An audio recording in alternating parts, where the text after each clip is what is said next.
ஒண்ணு தெரிஞ்சுக்க பெஞ்சமின், இத வேக வைக்கும் போது கொஞ்சம் பார்த்து ஜாக்கிரதையா வேக வைக்கணும், இல்லனா நல்ல கருப்பா தீஞ்சிரும்.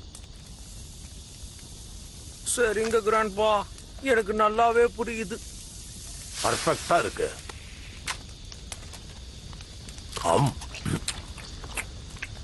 ம்.